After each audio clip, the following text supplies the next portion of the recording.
Welcome and thank you for joining the 49 North virtual meeting platform here on Thursday, July 9th. And we are honored and pleased to have a company called Red, White, and Bloom presenting today, and their CEO, Brad Rogers.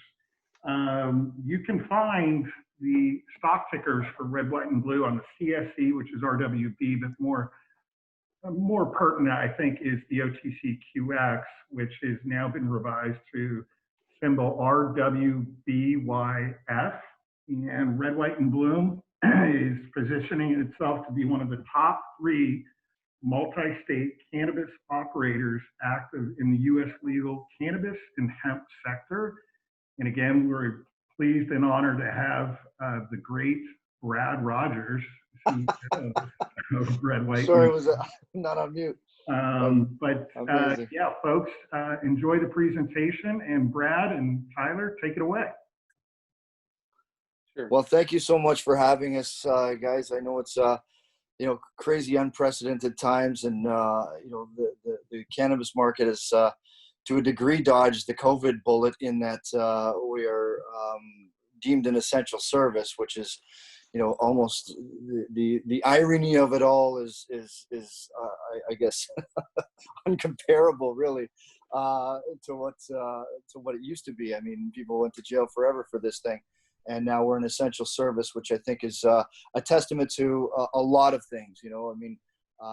The efficacy of the product on a medical front, the need for the product as a mind escape, where alcohol typically had a lock on what I called the mind escape market for the very longest time, and a real, viable alternative to what that is, or a complement for that matter, and all the verticals that it goes into beyond that of just the psychoactive. You've got a lot of health benefits to it, and a lot of verticals that are coming about that are embryonic in its state right now. And I think it's just a whole new pile of new industries and verticals that are going to be springing out from this, and lines and line extensions and such that we've touched on, but a lot of really cool, innovative things are happening in the space. But as we go down and drill down, within what our core markets are, which is the wellness piece and the recreational pieces, there's such a big opportunity within that, just still in the United States. It's as we all know, I don't have to, I'm sure I'm preaching the converted here with respect to the potential of the market, but it's now coming to a point where the real revenues and fundamentals are starting to be realized, and critical mass is now being established within a few of these really well operated companies. And despite us having a late entry into the U.S. market, I'll give you a little bit of my history. I'm not a newcomer to the cannabis game. I've been in the industry for about 10 years. I started the first cannabis company, federally regulated cannabis company in Canada, and a company called Metrum. And so Metrum was a very hyper-focused medical company that, of course, was deemed federally legal. So I could go coast to coast throughout Canada and provide medical cannabis to those who were prescribed. And so, through my experience in the industry and detailing doctors and really understanding what a market needs and wants, we took a very disciplined approach to, standardizing cannabis and talking about cannabis in a different way versus, the detailing doctors on AK-47, which they would never prescribe in a million years. So we talked about it in colors, and we called it the Metrum Spectrum, and we became the #1 cannabis company in Canada, the medical cannabis company in Canada. And, Tweed at the time, Canopy Corp, was doing their roll up and adding a lot of stock value to their play, and we became a very attractive target for them. And I sold my company, Metrum, to Canopy for $500 million in 2016. And so that, when you look on Canopy's website, you see two verticals. You see the rec side, you see their medical side, and their rec side is Tweed, and their medical side is Spectrum. They renamed my company Metrum into Spectrum because it's the way we just detail doctors in colors.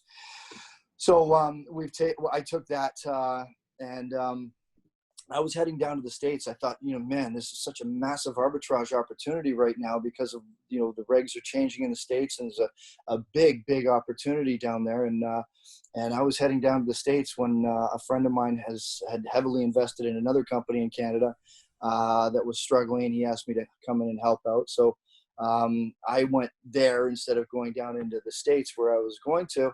And I turned that company into, from 2,000 patients into 75,000 patients, a standardized label claim on every product that went out the door, and became the #1 medical company in Canada again. So, it was really a great thing. We took that company from zero market cap to $1.5 billion when I left. And, the reason I left was because I wanted to be the first company that went into the States from Canada. And the board didn't see it my way, and they hired a CEO, and they went their way, I went my way. And it really worked out, obviously, for me, because I found a little opportunity in Michigan is where we started. And, there was 2 stores and a license holder, and we created a structure that was very, very unique for the market to be able to actually grow to critical mass in Michigan. So, that's why you don't see a bunch of the big names there, but we were able to actually structure ourselves in that we could invest in this license holder and grow it. And so to date, we've raised $100+ million with no warrants, and we haven't even used any banks for that matter. Actually, it's more friends and family because we've made a lot of people a lot of money, and they like the story, and they're backing the horse. And so we went in there and deployed that money judiciously in a very tough market. A lot of headwinds at the time. The bottom was coming out of the market really as we were going in, and it was fortuitous on that angle because there was some predatory opportunities there that we were buying assets for 0.3 to 0.5 times revenue.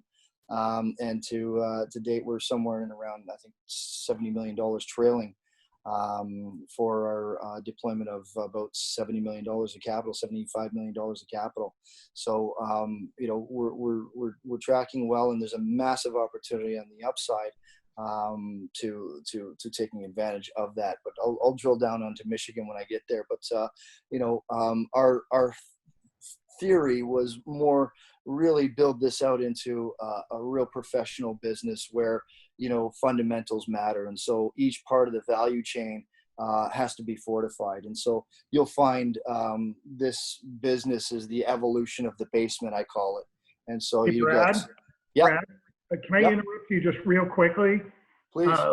And I apologize, just for the audience here, and I did not touch on it earlier, which I should have, but now that we've got some more of the folks in the fold here, just with regards to Q&A, if you have questions for Brad throughout the presentation, there are 2 options to utilize. One is a simple type-in option for your question for Brad, and then the other, you'll see at the bottom of your screen, there's 2 options, the type-in option and then a raise your hand, and that is a voice direct option for you to directly use an audio option to ask a question to Brad. So I just wanted to point that out as we're still at the kind of the outset of the presentation, and feel free to fire away. So please, guys, just jump in, and I love conversational pieces where if somebody's got a drill down question or something I'm talking about, I'm more than happy to be conversational about this.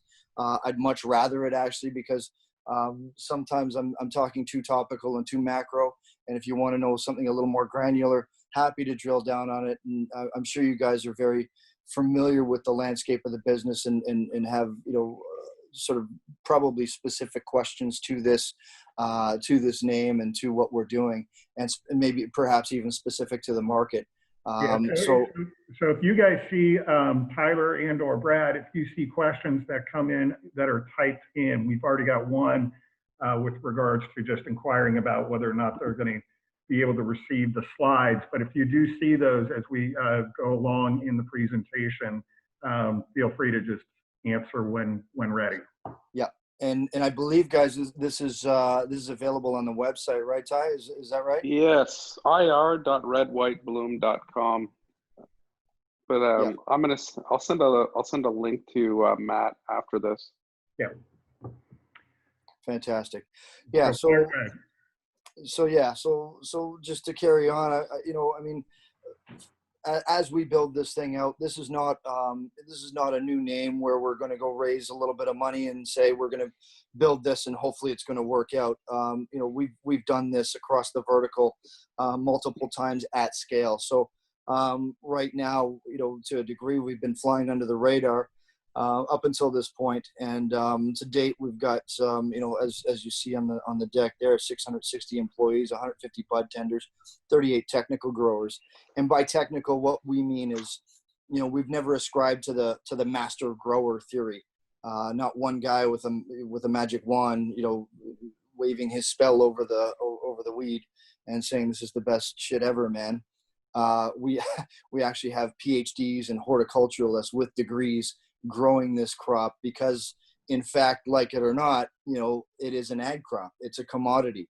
And so the more standardized you can make it and more repeatable you'll make it, very similar to food and alcohol and, all these other things that demand a repeatable standard, you're going to find yourselves looking for a repeatable experience. And so that's what we're doing. We're doing, your 30% Kush is going to be 30% Kush every single time you buy it.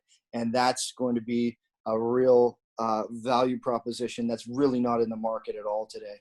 And so the level of sophistication of what we bring to this space is far beyond that of most operators right now. And so, we're really, really happy about getting to scale with the acumen that we're bringing into the space. And so, to grow, the square footage that we've got here, it takes a real acumen and real professionals to do it. And treating it as an ag crop where you grade it and do all your tops are your best buds, and then your middles are your medium mid-grade bud, and then the bottoms are your biomass, etc. And so very similar to apples and tomatoes and all these other sort of commodity crops that are graded and streamed into product lines. That's how we're treating this. And so we're taking that acumen across 3 active states with 3 active licenses right now. We're active in 2 right now, but I'll touch on the 3rd one. And, hey, Brad. Yeah. We got a question from Joel. He's actually audio direct. Joel, do you have a question? Yeah. Hi, guys. I've read about this. I've seen the presentations. I really like it. When I first started to track this, it was in the mid to upper 70s. The stock just felt lower to me. I've just started to go into it in the low 60s. It's sort of a tough stock to do due diligence on because you go to Cedar. Obviously, the financials available there aren't really tremendously satisfactory as of yet.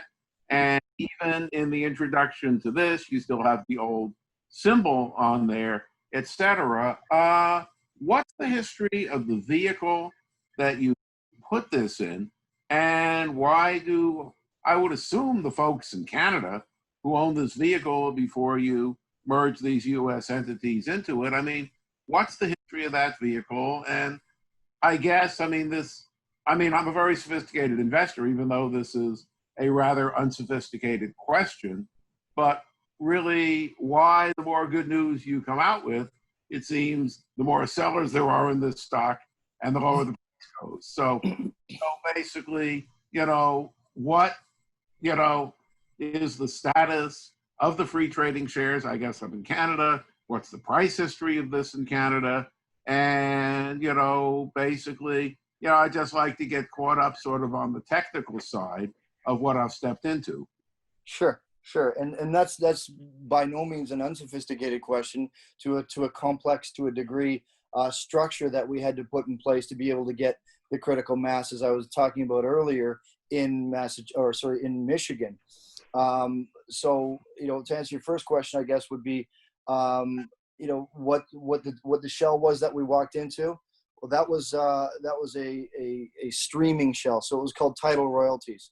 And so the idea of that was very similar to a mining situation where you sprinkle some money into each MSO, and they would then in turn give you a percentage of their top end on whatever revenue they were generating. And so, that was a popular model in Canada at one point, and they decided that it would probably be repeatable in the United States. That really didn't take off. There was no real traction to it, and sort of it was kind of waning at the time with its investments, and the only real investment of quality really that they had were 3 licenses in Massachusetts. And so when we stepped into that, at the time, when we started making the deal, the market was still on fire. And so, it was a quicker way to get, it was listed and it was registered in Canada as a cannabis company. It was had all the check boxes to getting to market relatively quick, taking advantage of what was there, and really sort of pivoting that model into what we are now. However, as the deal progressed, the market started to fall apart, and it got tougher and tougher within it. And so we halted that stock to get the deal done, and then do our due diligence and then relaunch it. But every time we wanted to get back out there, it was just a harder time in the market, and there were more headwinds. And so, what we tried to do was the responsible piece, and just not launch a ship in a storm. And so we held off for quite a while. And of course, the shareholders in the original shell weren't that happy to be halted for the period of time that it was. And so, despite the fact that they made their investment in this vehicle, and it wasn't working out, they couldn't get out of it because we were doing our deal, and we had locked it up or halted it for the period of time to go raise a little bit more money, foundationalize our business, do the pivot. They were quite impatient. So I think that's some of the selling that you're seeing as these guys come out, and they're taking their losses on whatever it is.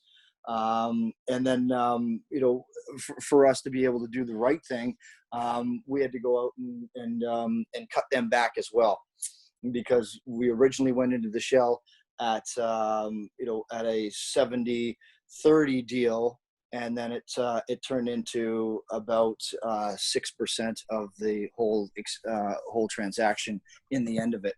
So it was originally 4-1, and then we cut them back to 8-1, and then it was 16-1. So it was it was quite the hit that the shell shareholders took across the drop in the market. And so that's effectively what the attraction to the shell was, and ultimately what happened as the market went through its cycle.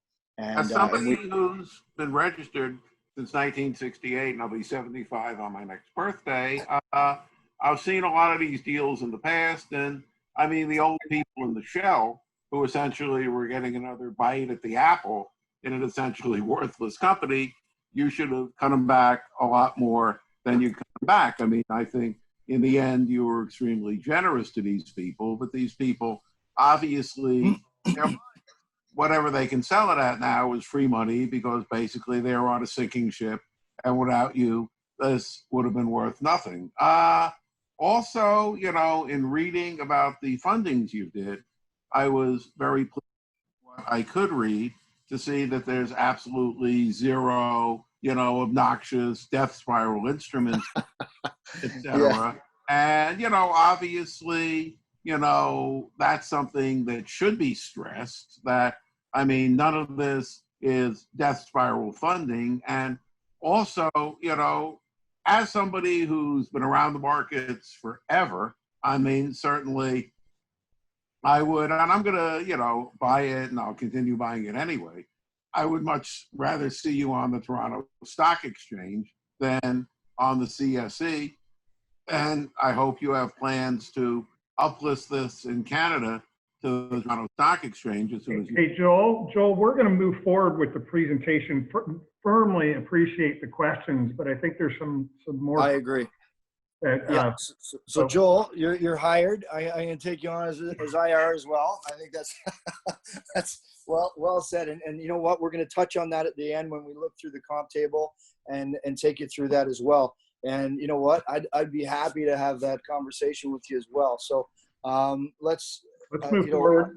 I think that's let's just drill down here, because you're hitting on almost all the things that I want to talk to you about as well. So as we go through this, here we are as our current footprint, and keep on moving there, Ty. I think we can just safely say that we're owning a significant part of Michigan, where it's a big market, huge insatiable market.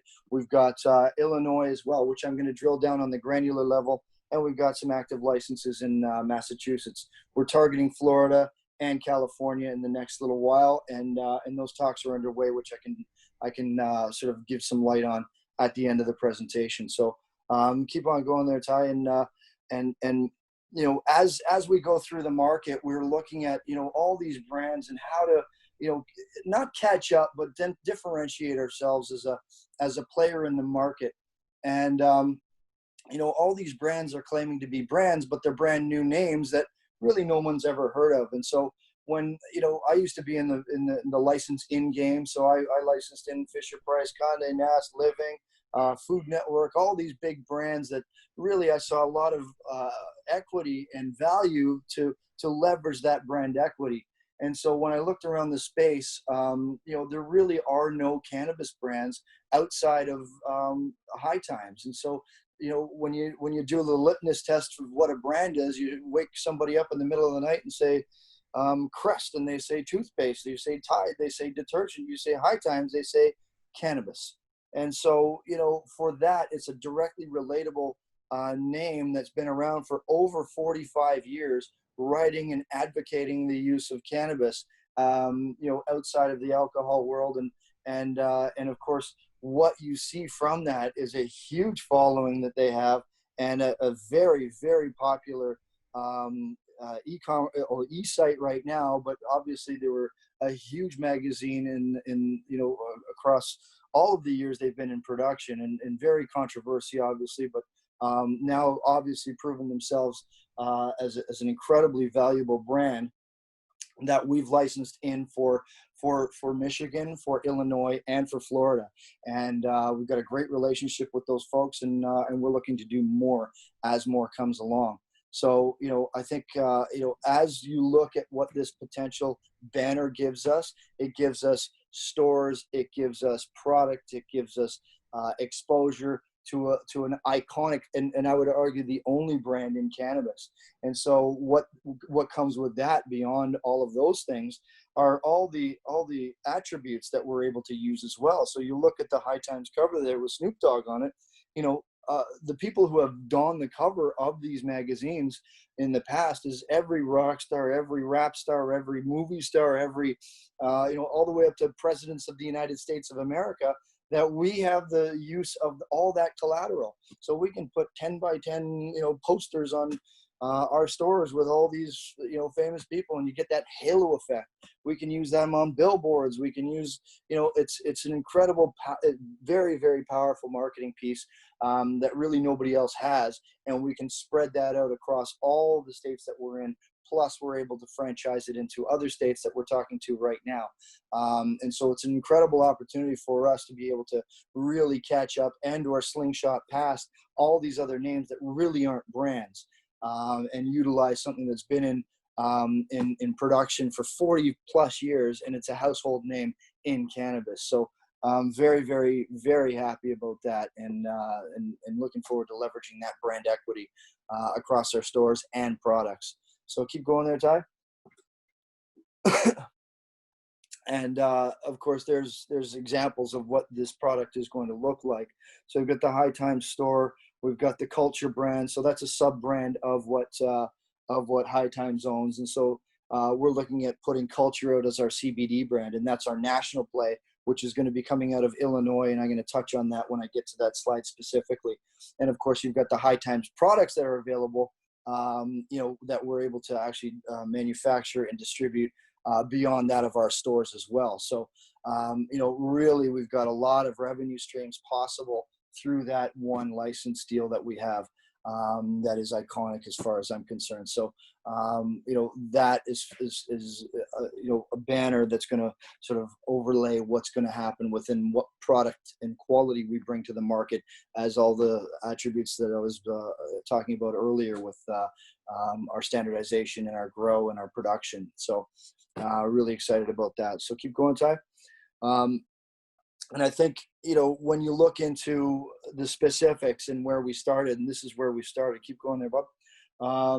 Michigan is a huge market, insatiable to the degree it is today. Unfortunately, we're in a COVID position right now. It's a martial law lockdown state right now. And we had to lock up the stores, but, up until that point, we were 22% of the Michigan market. We got 41 licenses there, 20 across 23 individual facilities, 10 dispensaries, 8 that are, state licensed, 2 that are being converted right now, and 5 cultivation facilities. So, that's a phenomenal footprint that we have right now. But beyond the 10, we have 8 that are ready to open. So we have the total of 18 stores that we own completely. So there's not fragmented ownership of any sort. These are stores that we own 100%. We own all the land, we own all the stores, etc. right now. So there's no, kind of fragmented ownership or partial ownership in any of these facilities that we own and control ourselves. Or MSD owns and controls ourselves. And so, for us, it's a unique opportunity to be able to control our own destiny. We own the licenses. The licenses are attached to the address. And so that's why we found it strategically important to own all the land that we operate on as well. So no one can displace us or play with the licenses in any nefarious way. And our cultivation facilities right now cover over 1 million square feet. We're just harvesting 36,000 square feet right now. And so when you look at the potential of what that does to your bottom line, it just goes straight to the bottom line. So when we satiate our own demand, it's very, very powerful being vertically integrated in that state, because the medical market has been very, very challenging because of the new regs on the lab approvals and such. So, when we're able to actually feed ourselves to the degree we are right now, and what we're building up to, it's an incredibly powerful business operation as we go through it. Keep going there, Ty. And the strategic plan, obviously, in Michigan is to leverage all the things that we have. We've done over 350,000 transactions. The Michigan market is unlike any other market. One store of ours is across the street from Ford, and one's across the street from Chrysler. And so, people are looking at, typical basket size per se, per transaction. Ours is typically a little bit lower, but there's far more frequency. It's almost like buying a coffee for these guys. It's kind of funny. They come in every day, or every other day. And so, the frequency of transaction is almost like a neighborhood store, and it's really, really different than most other dispensaries that I've seen, at least anyhow, across California, and Nevada, and Florida for that matter. So, that we're very proud of in terms of being able to leverage what we've got right now as footfall, and to feed ourselves, obviously, with our 5 cultivation facilities, 6 now, to secure our own inventory, which is huge. And then, of course, we've got a huge lead in this state. Our massive footprint is the dominant player in this state, and so we're looking to foundationalize that even further in a $1.5 billion projected industry right now. And the second highest medical count in the United States, 300,000. So, we got 75 capped at 75 stores in Detroit, actually only 32 operating right now. And so we have basically 10% of all operating stores in Detroit on 8 Mile. So that's, pretty darn exciting. They haven't gone rec yet, so the city of Detroit hasn't turned them into rec. But all of our other stores have been switched onto the recreational, and the regs are that there will be no new rec licenses, specific rec licenses awarded beyond that of those who already have medical licenses. So the medical licenses who actually did turn rec get a year of runway before any other new recreational specific licenses are awarded. So that gives us another critical advantage to foundationalize ourselves across the year. So another really good advantage for us there. Go ahead, Ty. And so, Michigan is great. We have a phenomenal operating team. We did see another market that was looking at going from medical to rec, and that was Illinois. And so, despite the fact that we're a little latecomer to Illinois, we decided to take a position in that, and we went ahead and invested in that state and got one of the biggest glass houses in the United States. We got 3.6 million square feet, and the hedge on that was that we are going to growing high yield, very fine product, CBD product in there. And so, with that, we're able to, satiate take a different approach to that market. So a lot of these people are growing outdoor hemp at 2 and 3%, putting it into biomass extraction and selling distillate. That was never our approach. Our approach was to do high quality, high yield CBD product that has cannabis-like bud structure and terpenes and CBD profile. So with that, it's a controlled environment. We're going after the high end of the market. And so that has really worked out for us, as a matter of fact. And so through that, we're able to actually go from seed all the way to end product. And chain of custody has been proven, and all the check boxes of no pesticides, no remediation, etc., across all of the processing into final product gave us what they call API status, so active pharmaceutical input. And so through that, and the disciplined manner in which we grow, has yielded us a $25 million PO from a UK pharmaceutical company that has chosen us as their supplier for their CBD products. So very, very unique approach to that market, and it's yielded us obviously results there. And then on the other side of that, what's burgeoning right now is a whole new business, which is a CBD bud business. And so because it's legally compliant because of the Hemp Act, we're now able to sell what looks like cannabis product, and it is to a degree, derivation of bud in convenience stores. So we have CBD bud selling in, the Circle K's and the Chevrons and wherever else, convenience and gas, I would call it, and pre-roll CBD joints. So we're selling thousands of pounds now, and we're just about to announce a big, large, multi-million dollar agreement that has been a takeoff agreement that we've been working on for the last little while because of the quality of our bud. So, we use that as a bit of a hedge and a bridge to get to a THC license, which is ultimately what we want there.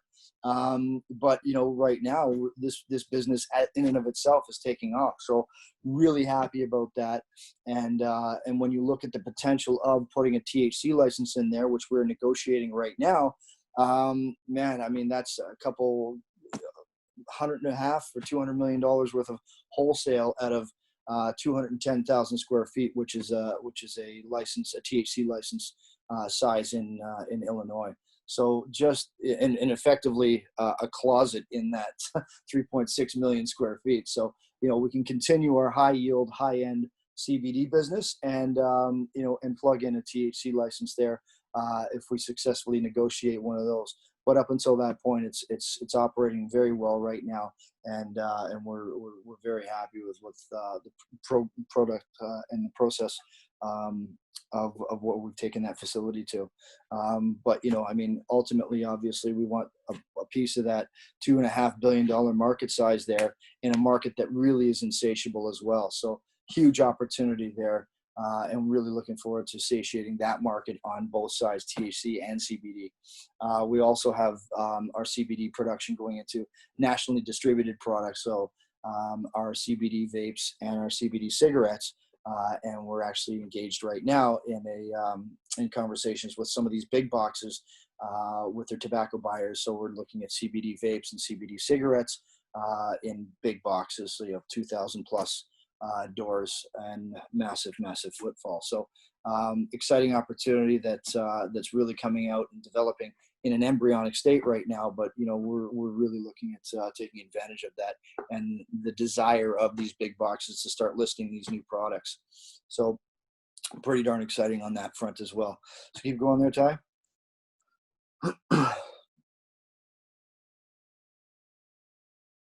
With the title acquisition or the title RTO came 3 licenses in Massachusetts. We got 2 cultivation, 1 processing, 2.8 acres of 100% owned service land, 50,000 square foot purpose-built facility designed and ready to go if we so choose to do it. We looked at Massachusetts, and you hear a lot of really good things coming out of that market, but really and truly, it's a very limiting opportunity there in a number of ways. So one, you can only get to 3 stores, and you really, as you look at the landscape, as these players with 3 stores all open up their 3 stores, those numbers are going to go down significantly from what you're hearing right now. And 2, it's the regulatory framework in Massachusetts is whimsical to a large degree. It's knee jerk. They don't necessarily care whether you are making money or not. They will change regulatory provisions overnight that will cost you millions of dollars. And so there's a lot of strife coming out of that state right now, specifically on some of the operational pieces that they've made changes to, and people are hurting right now. And so the opportunity that once looked very promising to us, as we went more granular into how that operates and real stories of woe from some of these folks that we know, we're really second guessing going into that state and sort of looking at our strategic opportunities with those 3 licenses. Hey, Brad? Yes, sir. Yeah, quick question from me, just as it pertains to Mass and some of the other states that you're looking at right now and operating in. So you'd indicated on the caps in Michigan were around 76, 72? Is that correct? Sorry, the caps? Yeah. What are the caps? Store cap down in Detroit, the city. There's a cap on 75, the amount of yes. stores. 75. Yes. Okay. And then with regards to Mass, you just said it's 3. Is that correct?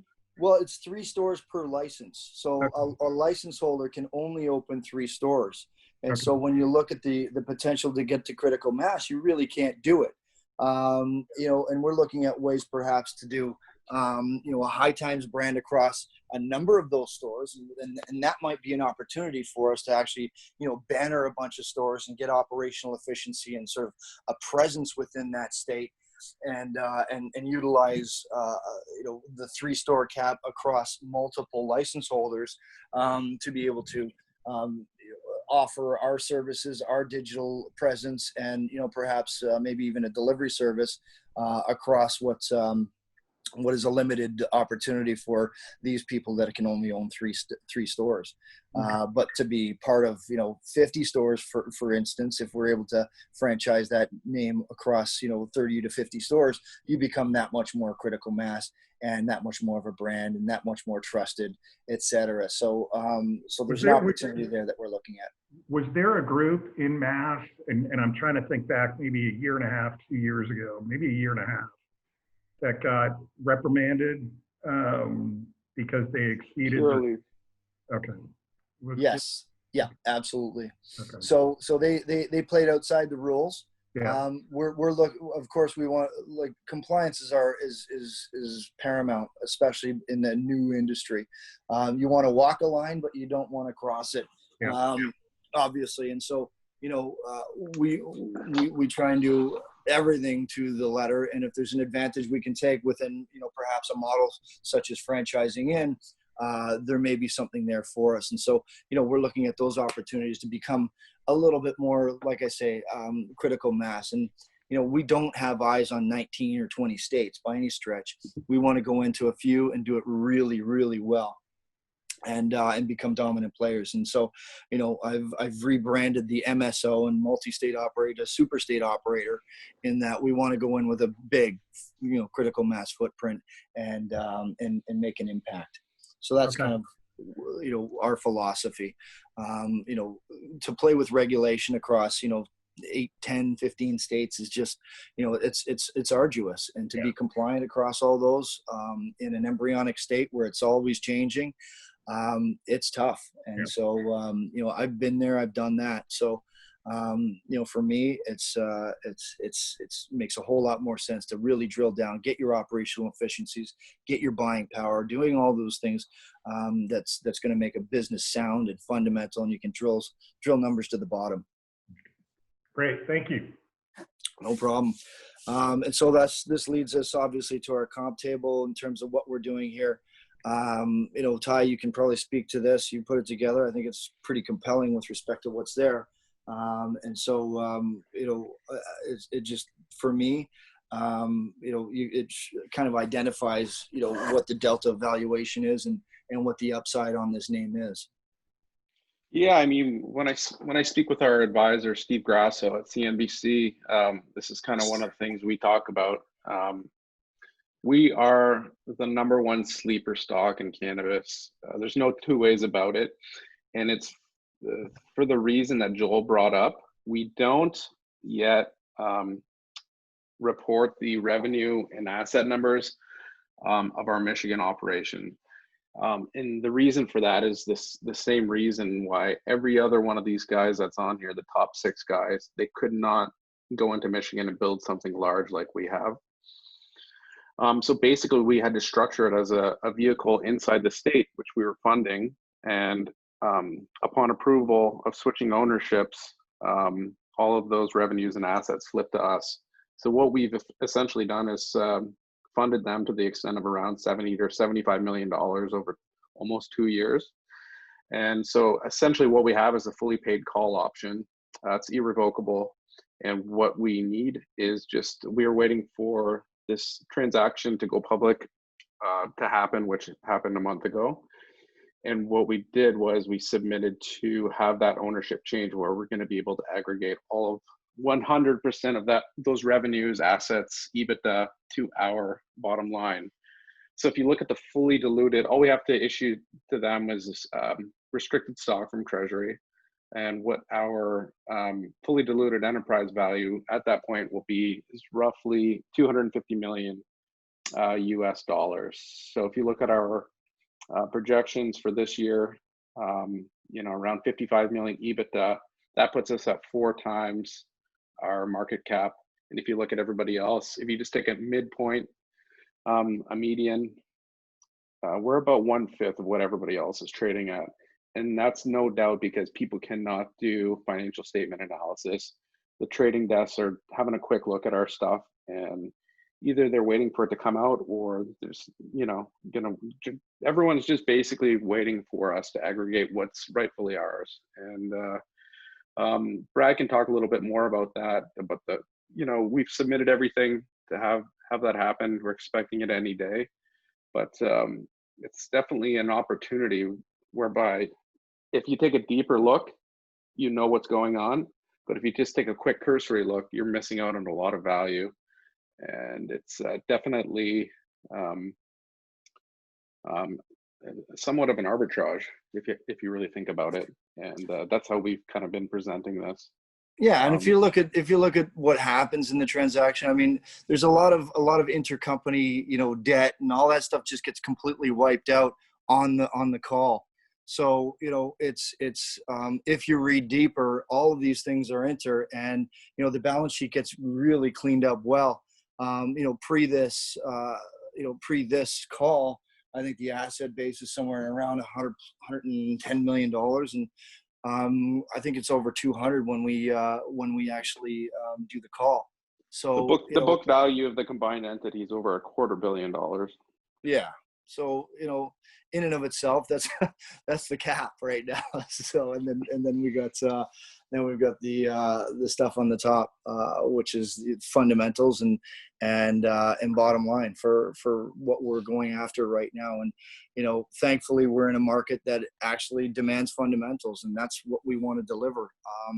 It's not one of these cash barbecue models where, everyone, the tap of money is just turned on and never stops, and you don't have to actually perform, and you can hide within raising more money or doing dumb things, and that's just not how we do business. EBITDA has always been at a forefront of mind, at least anyway. I don't really understand how you don't do that.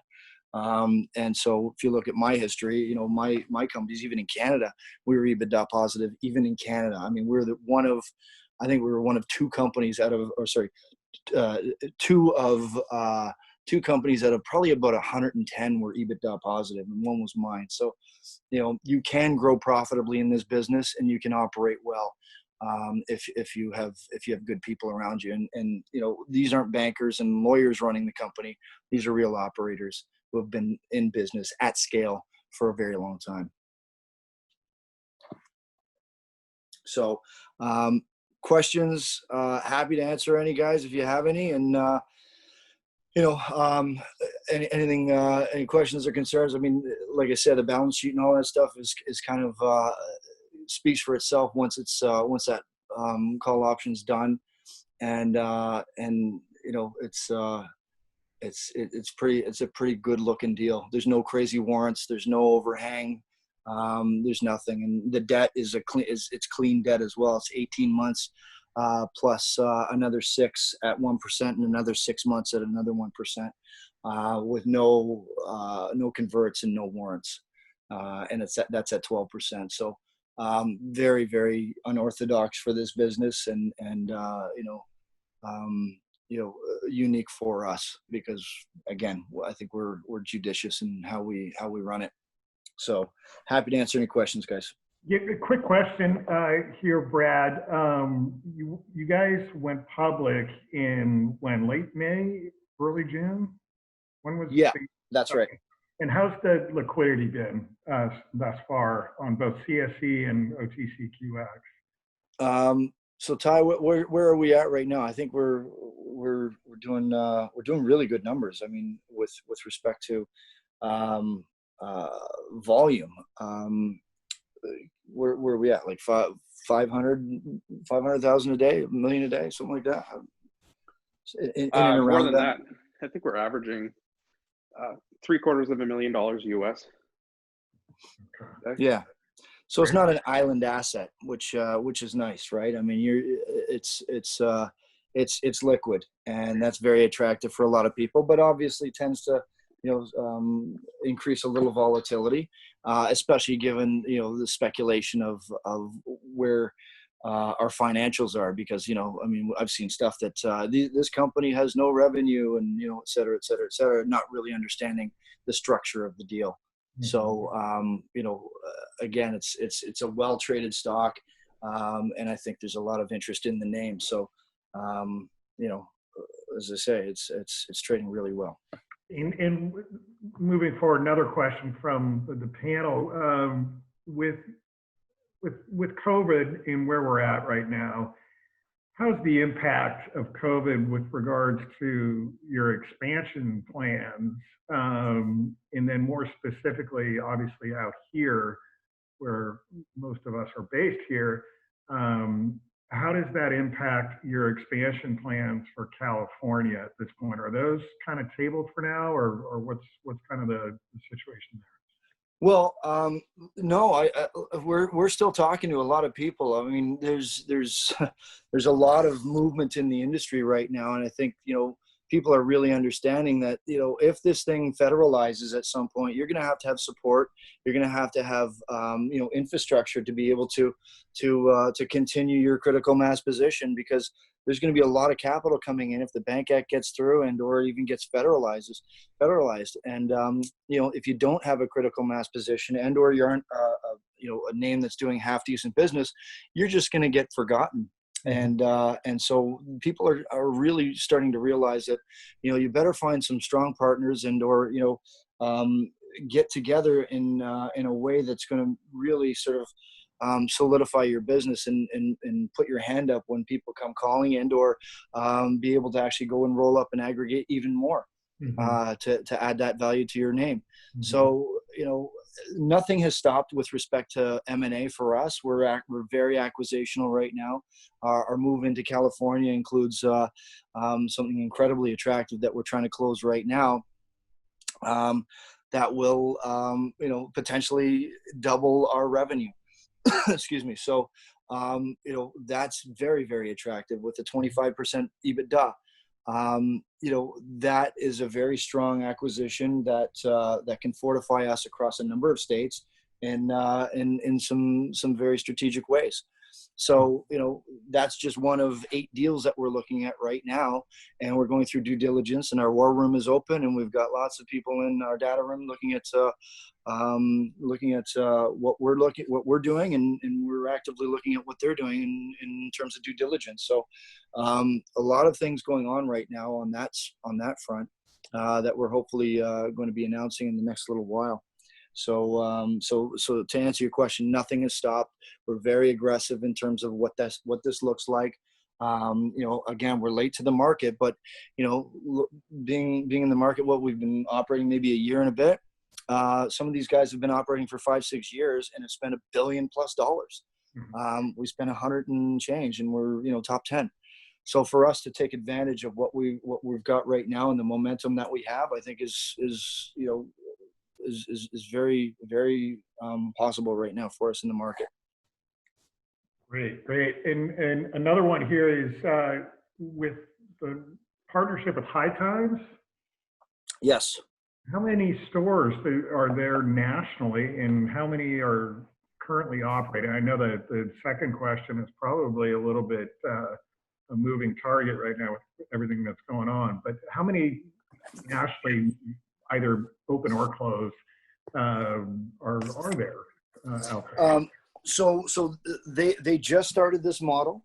Okay. They're active in California. They're rebannering 3 of their I believe 14 stores that they own in California, and so you know, that's a big play in and of itself. And then of course, obviously us with our 10 that we're going to be rebannering, plus the other 8 that we're going to be opening up. You know, so that's a, you know, clearly coast to coast footprint of a good number of stores. And then we're also looking at that franchise model in Illinois. There's a lot of social equity licenses in Illinois that can't compete with the big names of Cresco and GTI and Verano, for instance. Yeah. And so, you know, these guys would be very, very interested in you know, aggregating a you know, a household brand on their store to be able to actually attract business and really sort of piggyback what we're doing on the digital front. And we're able to help them out in a very, very you know, a creative way. Yep. So that's a huge opportunity. But actually, to get back to your COVID question, you know, surprisingly enough, because we're in 2 states that are effectively, you know, on you know, martial law, you know, we were expecting a 70% decrease in revenue because of just, you know, what we thought was an unsophisticated market. Plus, 2 of our biggest stores were across the street from Ford and Chrysler. Yeah. And so, you know, we were thinking, geez, this is going to be horrible. But, you know, first week was 50% down. Second week was 30% down. And we've got such a strong team that we actually implemented a full digital program where we did click and pick, which is, you know, you order online, you drive up to curbside delivery, and you do your transaction, and or you call ahead. But what's funny about it is, you know, you're watching this thing evolve back into your typical drug deal. Yeah. So your car pulls up and this guy runs out of the door, does the transaction, and the guy drives away with his weed. You know, it's kind of funny. But you know, here we are, and we're really inspired by the traction that these programs have had. And so, you know, second week, as I said, was down 30%, and the third and fourth week were record weeks for us. Oh, wow. So That's yeah, amazing. and so, you know, it was you know, heartening to see that, you know, people would actually transition into that. And so when you look at, you know, the opening of new stores, et cetera, it's sort of given us pause to say, you know what, maybe we want to open 6 of 8 and put that money that we're going to, you know, from those other 2 stores into, you know, convenience services or digital services that people are now starting to gravitate towards. Yeah. Yeah. So yeah, you know, so there's an opportunity there for us to really look at it in this, I guess, to a degree, fortuitous or serendipitous, I guess, or however you would call it, for us to be able to actually reassess, as opposed to, you know, deploy that capital into something that we could probably use for, you know, better results or more ROI. So, you know, we're looking at that as well. We all have to pivot, right? Absolutely. Yeah, so that's why we're here right now, in certain respects. But right. Is there any other questions from the audience or participants out there? I got to say, this is for my money in the space, and I've been doing a little bit of work over the past 5 years in this space, and this is a great story with a great group, great team, great leader, and with tons of upside, and is not making some of the mistakes that a lot of other people have already done in the MSO world. And now, Brad, as you call it, what is it? Not the MSO world. Super state, SSO, super state operator. We just got to be a little different, don't we? Yeah, absolutely. Absolutely. So if there's not any more questions for Brad at this point, we will be in touch in terms of the contact information for Brad and or Tyler, as well as they'll reach out to you folks. We will send out a feedback report based on the merits of the story, either positive or negative. If you wouldn't mind participating in that, I think it helps for everyone involved. It takes, you know, 3 to 5 minutes, and it really gives these guys, as well as us, a good idea in terms of how the audience is really reflecting on the story. And basically what we're doing here is relationship development, and that's the first step in terms of developing a relationship. So I want to thank everyone for joining us today. You know, great story. And Brad, thank you. Tyler, thank you. Again, if there's any questions, reach out to Tyler and or Brad directly, and we'll go from there. Thank you, guys. Thank you so much for having us, guys. Take care of yourselves, all right? There's the email address there on this page, ir@redwhitebloom.com. Great. Thank you, Tyler. Thanks, guys. Bye, all.